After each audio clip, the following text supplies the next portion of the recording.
오늘 저는 디모데전서 설교를 계속 이어가려고 합니다. 오늘 본문 디모데전서 1장 3절에 보면 바울이 왜 에베소에 디모데를 남겨두어 목회하게 하였는지를 밝히고 있습니다. 근데 이 3절을 이해하려면 먼저 에베소 교회에 대해서 조금 살펴보셔야 합니다. 사도행전 18장에 의하면 에베소 교회는 바울이 2차 전도 여행 때 잠깐 복음을 전했던 곳이고 3차 전도 여행 때 다시 와서 2년 이상을 머물면서 놀라운 역사와 함께 부흥된 교회입니다. 사도행전 19장에 의하면 그때 에베소에서 바울이 12명의 제자들에게 안수할 때 성령이 임하시고 방언이 터지고 예언이 터지고 부흥의 조짐이 보였습니다. 그 이후로도 바울이 에베소에 거하는 동안 사도행전 19장 11절에 의하면 하나님이 바울의 손으로 놀라운 능력들을 행하게 하셨다고 합니다. 그게 어느 정도냐 하면 사도행전 19장 12절에 보면 심지어 사람들이 바울의 몸에서 손수건이나 앞치마를 가져다가 병든 사람에게 얹으면 그 병이 떠나고 악귀도 나가더라. 이 정도로 놀랍지 않습니까?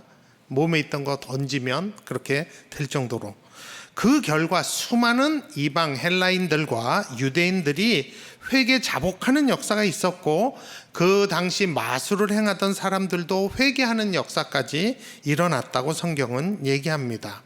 그래서 사도행전 19장 20절에 보면 그것을 한마디로 주의 말씀이 힘이 있어 흥왕하여 세력을 얻으니라 라고 정리하고 있습니다. 이렇게 에베소 교회는 급속도로 부흥한 교회입니다.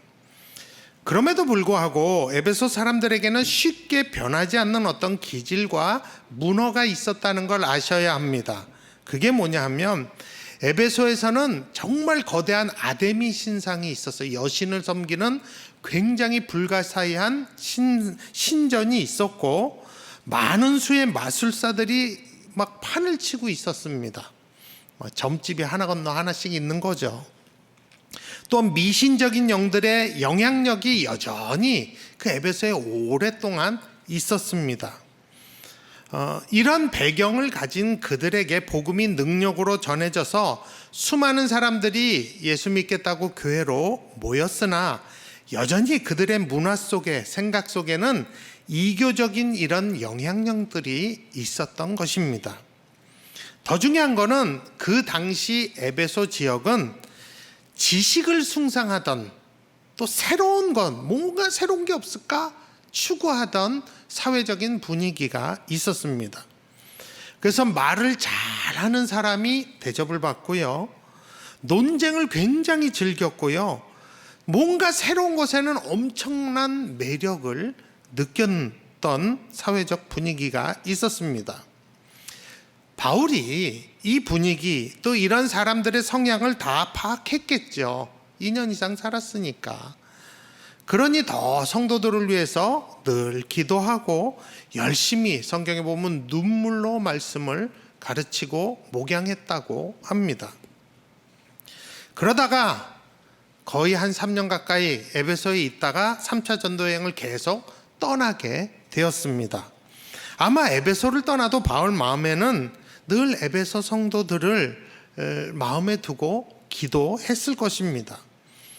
그러다가 어느 날 에베소 교회에 이런 일이 일어날 것 같은 미래의 어떤 느낌이나 깨달음을 좀 신비하게 봤거나 느꼈거나 깨달았던 것 같습니다. 그래서 3차 전도여행을 마치고 예루살렘으로 돌아가는 길에 에베소 밑에 있는 밀레도라는 도시에 갔을 때 미리 연락을 해서 에베소의 장로들, 지도자들을 초청을 합니다. 이로 좀 내려오시라고. 거기서 바울이 그 에베소 교회의 지도자들, 장로들에게 한 말이 사도행전 20장 29절에서 30절에 나옵니다. 제가 천천히 한번 읽어보겠습니다. 내가 떠난 후에 사나운 이리가, 원문을 보면 이리들 복수로 되어 있습니다. 여러분들에게 들어와서 그 양떼를 아끼지 아니하며 또한 여러분들 중에서도 제자들을 끌어 자기를 따르게 하려고 어그러진 말을 하는 사람들이 일어날 줄을 내가 아노라. 미래에 일어날 일을 얘기하는 거예요. 일이나 늑대나 그렇게 번역되는 짐승이 너희 중에 들어올 거라고. 근데 이것은 일이나 늑대나는 사실 거짓 교사나 잘못된 지도자들을 지칭하던 그 당시의 상투적인 표현입니다. 그들이 에베소 교회에 들어와서 양떼들을, 즉 성도들을 해칠 거라고, 그런 일이 있을 거라고 장로들에게 미리 얘기하는 거죠. 근데 더 슬프고 충격적인 건 뭐냐면 지금 자기랑 모임하고 있는 현재 에베소 교회의 장로들 중에도 교주 같은 사람이 일어날 거라는 거예요. 그래서 제자들, 성도들을 꼬셔갖고 사망의 길로 끌어갈 것을 내가 안다고. 당신들 중에도 누군가는 이런 일이 일어날 건 내가 미리 안다고 얘기를 합니다. 경고하는 거죠. 근데 이 이야기가 10년 후에 에베소 교회에 그대로 실제로 일어난 것입니다. 그때 그 상황 가운데서 바울이 한 결정이 디모데전서 1장 3절입니다. 거기 보면 내가 마게도냐로 갈 때 너를, 디모데를 뜻하죠, 권하여 에베소에 머물라 한 것은 어떤 사람을 명하여 다른 교훈을 가르치지 말며 라고 나옵니다. 바울에게 디모데는 정말 아들 같은 사랑하는 애제자입니다. 여러분, 그런 애제자는 데리고 다니면 편하고 아주 안정이 됩니다. 심적으로 위로가 돼요. 여러분, 훨씬 그렇죠. 내가 사랑하고 믿는 사람과 같이 다니는 것과 혼자 있는 것은 다릅니다. 그런데 이 바울이 마게도냐로 빌립보 쪽으로 가기 전에 에베소에 들렀는데 디모데야, 네가 아무래도 남는 게 좋겠다라고 권면한 이유는 에베소 교회에 일어난 이 심각한 상황을 인지한 거죠. 그리고 그 교회를 위해서, 성도들을 위해서, 교회를 지키기 위해서, 성도를 온전케 하기 위해서 디모데에게 네가 남으면 좋겠다고 권면을 한 것입니다. 그리고 디모데에게 그 이리 같은 늑대 같은 놈들한테 이렇게 명령하라고 얘기합니다. 사도 바울이 디모데에게 부탁을 해요. 그게 뭐예요? 그게 이제 3절 4절에 나오는 거죠. 다른 교훈을 가르치지 말며 신화와 끝없는 족보에 몰두하지 말라라고 교회에서 그러지 말라라고 명령하라고 바울이 디모데에게 명한 거죠. 여러분, 이 명령은 단지 다른 교훈을 가르치는 사람들에게만 해당되는 명령이 아니라 사실은 이 디모데전서를 나중에 읽게 될 그 다른 교훈에 귀가 솔깃하거나 마음이 있는 성도들까지 포함된 이야기입니다. 그러므로 디모데의 사명을 한마디로 정리를 하면 다른 교훈을 대항하여 말씀을 가르치고 교회를 지키는 것이 디모데의 사명인 것입니다. 다시요. 다른 교훈을 대항하여 말씀을 가르치고 에베소 교회를 지키는 것이 디모데의 사명입니다. 그렇다면 지금 에베소 교회에 만연해 있는 이 다른 교훈이란 게 도대체 무엇일까요? 디모데 전서만 읽어봐도 다른 교훈이 무엇이라는 걸 쉽게 알 수 있습니다. 첫 번째는 신화들이죠. 제가 경건한 습관 1을 얘기할 때 신화에 대한 이야기를 했는데 그때 어떻게 정의를 했냐면 신화는 사람들이 만든 진리가 아닌 이야기, 교묘히 만든 이야기라고 했습니다. 이게 그리스 신화에 나오는 신화들 뿐만 아니라 우리들 주변에서 만날 수 있는 옛날부터 내려오는 전통적인 그런 이야기들, 그 당시에만 있었던 게 아니고 우리에게도 있는 것이 신화라고 했습니다. 성경의 역사적인 사건들을 가지고 신화적으로 해석한 것까지 다 포함이 되는 것입니다. 그래서 사람들을 두렵게 만들어요. 그래서 복종을 강요하거나 헌금을 뜯어내는데 쓴 것입니다. 여러분, 이런 신화들은 절대 사실이 아니라 그랬어요. 우리가 흔들리거나 받아들일 이유가 하나도 없는 거라고 그때 말씀드렸습니다. 왜? 거짓말이니까. 그런데 에베소 교회에는 그런 신화들이 너무 많았습니다. 보이지 않는 영적인 세계를 운운하면서 마귀와 귀신과 천사들을 막 갖다 붙여갖고 사람들을 두렵게 했던 것이. 또 다른 교훈의 두 번째는 뭐였냐면 족보입니다. 족보. 유대교 배경을 둔 성도들은 집착하는 게 있어요. 유독히 집착하는 게 있어요. 그게 족보입니다. 혈통을 따지죠. 왜? 거기서 정통성을 찾고 자신의 우월함을 증명하기 위해서 족보를 따집니다. 족보에 몰두해요. 그걸 가지고 논쟁하며 싸웠습니다. 빌립보서 3장에 보면 바울은 족보에 몰두하는 것이 육체를 신뢰하고 육체를 자랑하는 것이라고 말합니다. 그래서 바울은 육체를 자랑하지 말고 그리스도 예수로 자랑하라고 권면하고 있습니다. 족보가 다른 교훈이었어요. 세 번째 다른 교훈은 미혹하는 영과 귀신의 가르침입니다. 디모데전서 4장 1절에 보면 그러나 성령이 밝히 말씀하시기를 후일에 어떤 사람들이 믿음을 떠나 미혹하는 영과 귀신의 가르침을 따르리라 하셨으니 합니다. 미혹하는 영과 귀신의 가르침을 따르는, 그런 걸 전파하고 따르는 사람들의 특징을 또 4장 2절에선 바로 이렇게 얘기합니다. 자기 양심이 화인을 맞아서 외식함으로 거짓말하는 자들이라. 다른 교훈을 가르치는 사람들은 특징이 있는데 외식하고 거짓말하는 것이에요. 자기들은 믿지도 않으면서 그렇게 살지도 않으면서 거룩한 척 하는 사람들이라는 뜻입니다. 그래서 그들이 주장하는 게 뭐예요?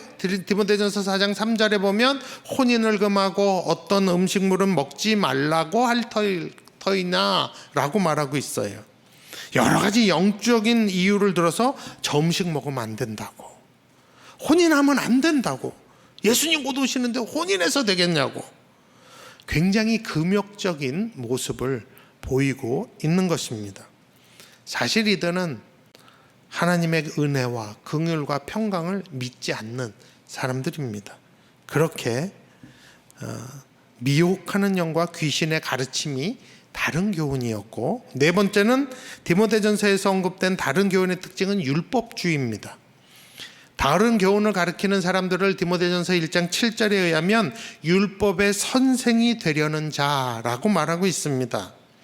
율법의 본래의 뜻과 의도, 깊은 하나님의 마음 알지도 못하면서 그냥 율법만 지키라고. 그래서 이 율법 저 율법을 해서 600몇 가지 율법 지키라고. 그러면 이렇게 될 수 있으니까 자기 말 따르라고 했던 것이 다른 교훈입니다.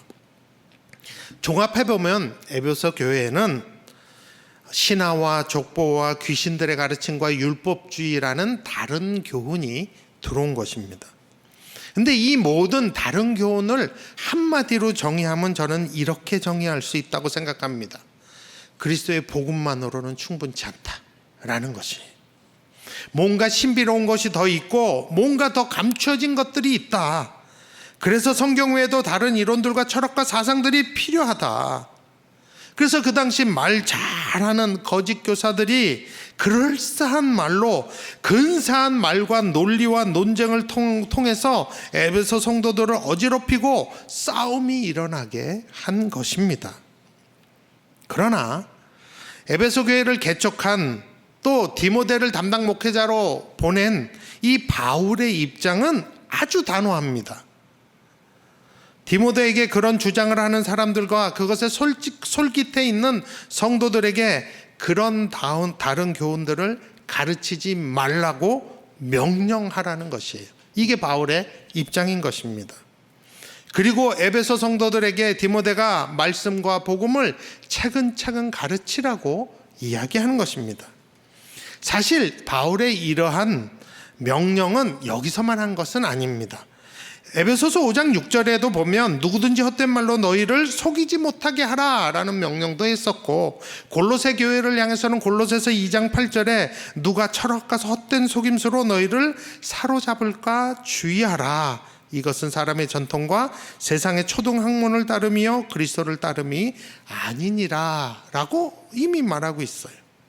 여러분, 우리도 오늘날을 살지만 오늘날에도 이러한 잘못된 가르침, 다른 교훈들이 존재한다는 것을 아십니까?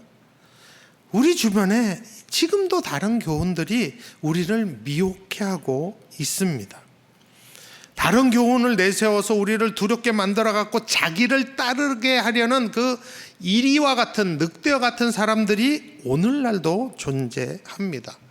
그래서 오늘날도 자기가 재림지고 자기가 어머니 하나님이라고 하며 자기를 따르라고 하는 이리들이 오늘날 우리 주변에도 있습니다.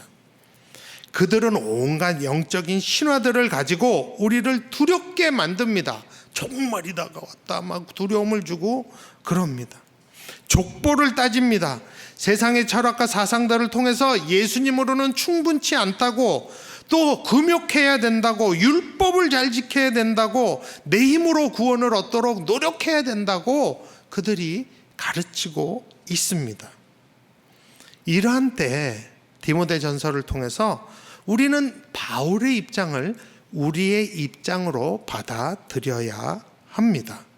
다른 교훈들이 우리 교회 안에, 내 안에 들어오지 못하게 해야 합니다. 왜냐하면 오늘 본문에 보면 그렇게 믿음 안에 있는 하나님의 경륜을 이름보다 변론을 내기 때문에 우리가 우리 입장을 분명히 해야 돼요. 하나님의 경륜을 이루지 못하게 하기 때문이에요.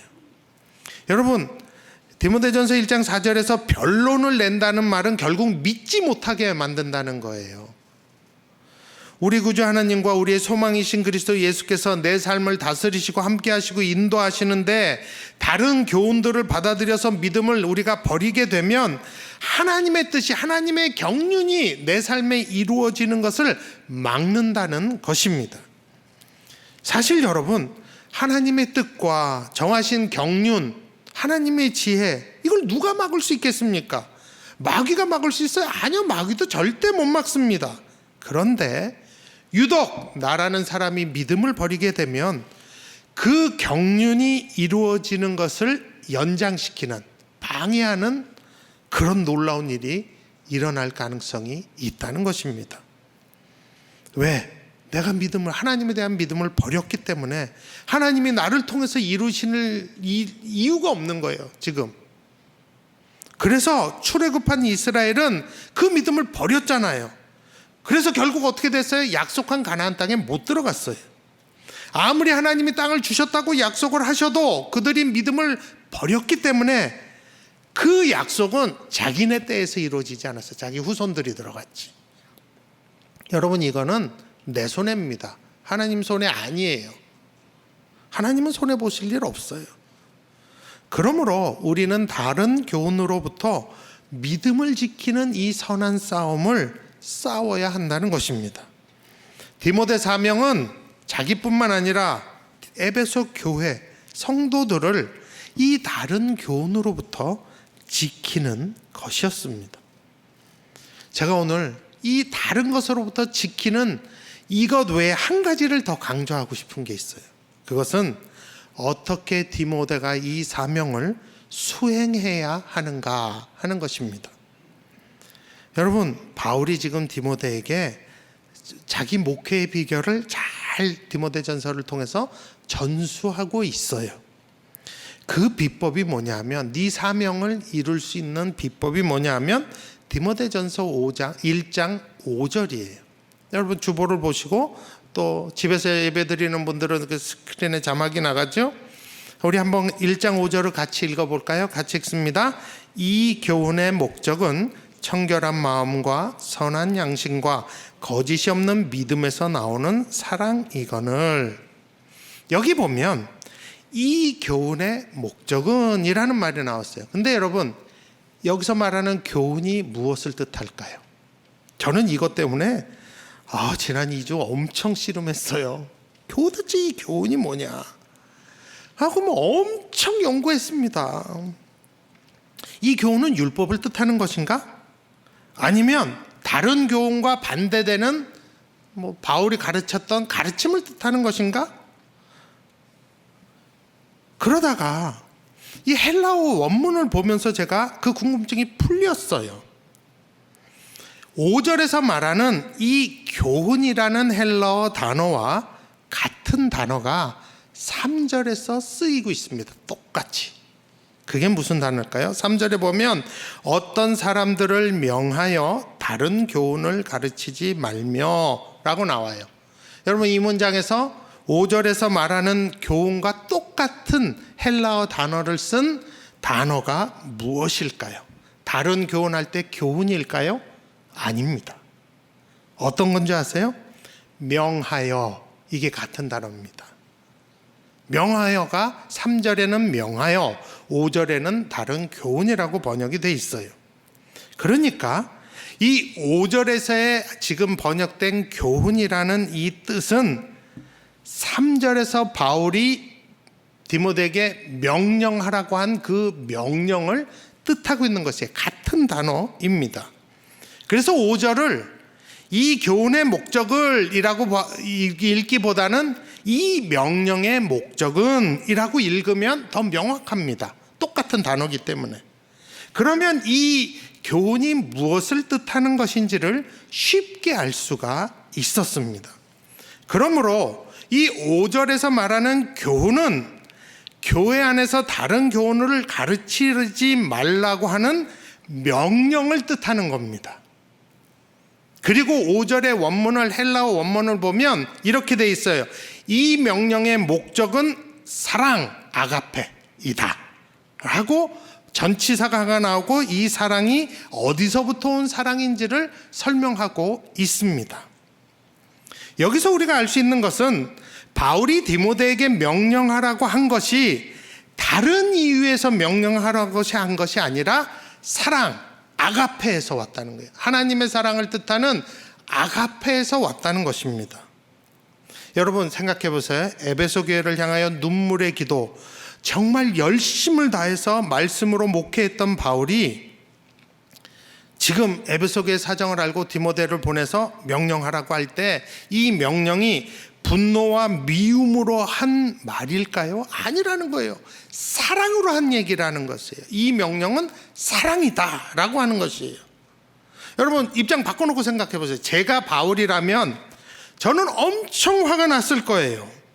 그렇게 정성을 들이고 가르치고 눈물로 목회한 교회가 심지어 장로로 세운 그 장로들 몇 명이 자기 사리 사욕에 사로잡혀갖고 다른 교훈을 얘기하고 교주가 돼갖고 성도들 빼가고 신화와 족보에 미쳐갖고 교회를 어지럽히고 있다는 걸 알았을 때 바울이 왜 화가 안 나지 않겠어요?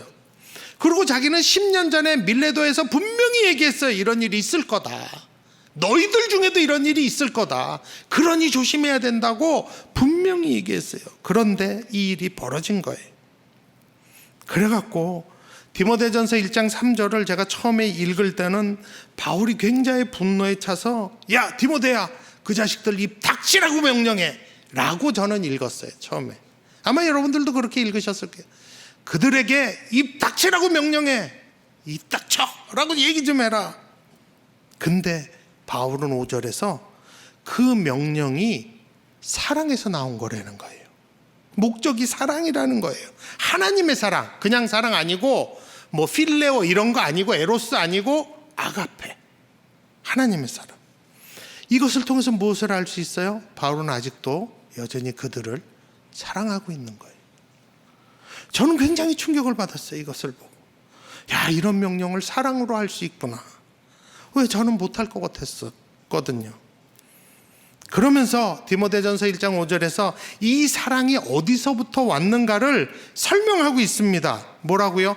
청결한 마음과 선한 양심과 거짓이 없는 믿음에서부터 오는 사랑이다. 이거는 여러분 청결한 마음은 제가 올 초 특세 때 산상수훈 통해서 말씀드렸어요. 그 청결한 마음의 뜻은 손과 마음과 목적과 동기까지 다 깨끗한 게 청결한 마음이 뜻하는 뜻이라고 말씀드렸습니다.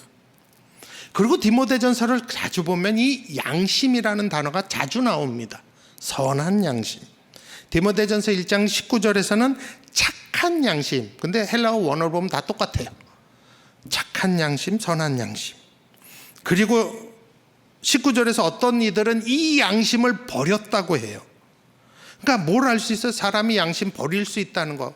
우리도 가끔 버리잖아요. 눈 감잖아요. 그러니까 사도 바울은 그걸 얘기해요. 또 아까 봤던 디모데전서 4장 2절에 그 귀신의 가르침을 따르는 사람들은 양심의 화인을 맞아서 외식하고 거짓말한다 그랬어요. 여러분, 하나님이요 사실은 우리에게 양심을 통해서 말씀하시는 경우가 참 많습니다. 그래서 우리의 양심은 착하고 선하고 깨끗해야 됩니다. 청결한 마음과 선한 양심뿐만 아니라 그 사랑은 거짓 없는 믿음에서 나와야 된다 그래요. 여러분, 거짓이 없는 믿음인 것의 뜻은 뭐냐면 말과 행실이 같은 거예요. 척하는 게 아니에요. 하나님의 말씀에 마음과 뜻을 다해서 순종하는 것, 이게 거짓 없는 믿음의 뜻이에요. 그런데 디모데전서에 보면 항상 이 양심과 믿음은 짝으로 같이 나옵니다. 디모데전서 1장 19절 믿음과 착한 양심을 가지라. 디모데전서 3장 9절 깨끗한 양심에 믿음의 비밀을 가진 자라 할지니. 그래서 이 믿음과 양심이 같이 나오는 이유는 이 양심이 세상이 말하는 세상의 기준의 양심이 아니라 믿음이 기준이라는 거예요. 근데 믿음은 어디서 와요? 들음에서 오고 들음은 그리스도의 말씀에서 오기 때문에 양심의 기준과 이 다림줄은 성경 말씀, 진리여야 된다는 것이에요. 그래서 믿음과 양심이 같이 나오는 것입니다. 여러분, 솔직히 이 구절에서 청결한 마음과 선한 양심과 거짓 없는 믿음에서 나오는 그 아가페, 그 사랑, 여러분 그럼 누가 먼저 생각나세요? 바울인가요? 아니죠. 바울도 늘 자신의 죄성 때문에 오호라 나는 공고한 사람이라고 늘 좌절하고 힘들었던 사람이에요. 그러면 청결한 마음과 선한 양심과 거짓 없는 사랑에서 나오는 사랑하면 우리가 누가 떠올라야 정상이에요? 예수님이죠. 예수님이 떠올라야죠. 그러므로 바울이 디모데에게 교회에서 교회를 다른 교훈으로부터 지키도록 명령하라고 그 한 의 사실은 예수님의 사랑에서 나온 것입니다. 바울도 그것을 예수님의 사랑을 받음으로 깨달은 거예요. 목회하면서 예수님의 긍휼을 받음으로 그도 깨달은 사실입니다. 그래서 디모데에게 가르치는 거예요. 디모데에게 다른 교훈을 가르친 그 사람들까지도 그렇게 하지 말라고 단호히 명령할 때 그 목적, 동기는 예수님의 사랑이 되어야 된다고 바울이 디모데에게 가르치는 겁니다. 그러기 위해서 여러분 바울이 얼마나 애썼을까요? 얼마나 씨름했을까요? 자기 때문에 죽은 스데반 집사님 생각하면서 죽는 순간까지도 자기 죄를 사해달라고 간구했던 그 스데반을 본받으라고 몸부림친 사람이 바울입니다. 그리고 자기가 먼저 그런 긍휼과 사랑을 입은 자라고 뒤에 가면 고백하고 있습니다. 사랑하는 오픈트 푸른교회 성도 여러분, 우리는 오늘 이 바울의 권면을 받아야 합니다. 지금 한국교회는 다른 교훈들이 판을 치고 있어요. 심지어 교회 안에도 신화와 족보와 논쟁을 중요시 여기고 지도자들까지도 자기 사리 사욕을 위해 먼저 그것을 챙기려고 싸움을 일으키고 있습니다. 마치 에베소 교회와 같습니다. 그때 바울은 디모데에게 다른 교훈들로부터 교회를 단호하게 지키라라고 지금 명령하고 있습니다. 그리고 그 말 다른 교훈을 가르치는 자들에게 그렇게 가르치지 말라고 명령하라고 합니다. 그리고 성도들도 그런 다른 교훈을 따르지 말고 거기서 떠나 바른 말씀과 복음을 받아들이고 선포하라고 얘기하고 있어요. 그런데 이 모든 것을 무엇으로 하라고요? 사랑으로, 아가페, 사랑으로 하라고 합니다. 그러니까 목회서신이라면 바울이 디모데에게 가르치는 거예요. 목회하는 동기가 사랑이어야 된다는 것이에요. 그 사랑은 청결한 마음과 선한 양심과 거짓 없는 믿음에서 나와야 된다는 거예요. 그것을 가지기 위해서 디모데뿐만 아니라 에베소 성도들이 선한 싸움을 싸워야 된다는 거예요. 날마다 바울처럼 자신의 연약함을 놓고 기도해야 된다는 거예요. 말씀 앞에 청결한 마음과 선한 양심과 거짓 없는 믿음을 점검하고 간구해야 된다는 것입니다. 사실 오늘 이 말씀은 다른 누구도 아닌 높은 뜻 푸른교회 담임 목사인 저에게 먼저 하나님이 하신 말씀이라고 생각합니다. 그래서 저는 이 설교를 결론으로 먼저 우리 말씀을 맡은 저희 교육자들에게 부탁하고 싶습니다. 우리가 날마다 청결한 마음과 선한 양심과 거짓 없는 믿음을 갖도록 노력해야 합니다. 애써야 합니다. 여러분, 목사도 전도사도 사실 연약함이 많습니다. 목회 현장에서 분노하고 억울할 때도 솔직히 많습니다.